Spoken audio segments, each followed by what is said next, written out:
Hi everybody, ఎలా ఉన్నారు? Just a thought, ఒక ఆలోచన నన్ను తినేస్తుంది. ఒక 3 years నుంచి.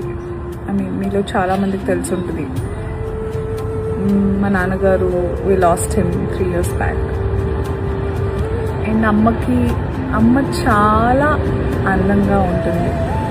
మంచి డ్రెస్సెస్ అప్, మంచిగా బొట్టు కింద బొట్టు పెట్టి కాటుకు పెట్టుకుని, మంచి రంగు గాజులు, గజ్జలు. Her feet is look beautiful. And then there is been a change in life. అంటే నాన్నగారు మమ్మల్ని వదిలి వెళ్ళిపోయారు. అండ్ దెన్ 10 మంది 10 మాటలు చెప్తారు, అది ఇది. Those times are difficult. I'm sure చాలామంది ఎక్స్పీరియన్స్ చేస్తుంటారు, ఎస్పెషలీ డాటర్స్ నాతో రిలేట్ అవ్వచ్చు.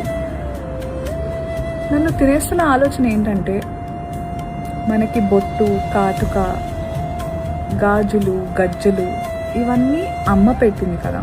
అంటే మా అమ్మకి మా అమ్మమ్మ, నాకు మా అమ్మ. How is it related to like nail polish పెట్టడం, గోరింటాకు పెట్టడం, ఇవన్నీ పెళ్ళి కాకముందు మన అమ్మలు అమ్మమ్మలు మనకి ఇంట్రడ్యూస్ చేసిన దాన్ని పెళ్ళితో లింక్ పెట్టి,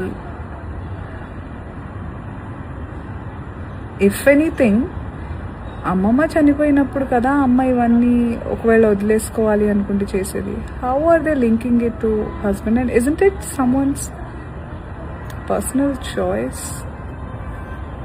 I'm just thinking out loud. నేను ఎవరిని ఛాలెంజ్ చేయట్లేదు, ఇది ఎవరికి వ్యతిరేకంగా కూడా మాట్లాడట్లేదు.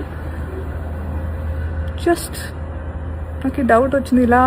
ఇలాంటి స్పెషల్ ఒకేషన్స్, పూజలు, పునస్కారాలు అవన్నీ జరుగుతున్నప్పుడు కూడా నాకు చాలా బలవంతమైన రూల్స్ కొన్ని అనిపిస్తూ ఉంటాయి. అసలు ఇవి ఎక్కడ రాస్తున్నాయి ఏంటి? Just sharing my insights with all of you.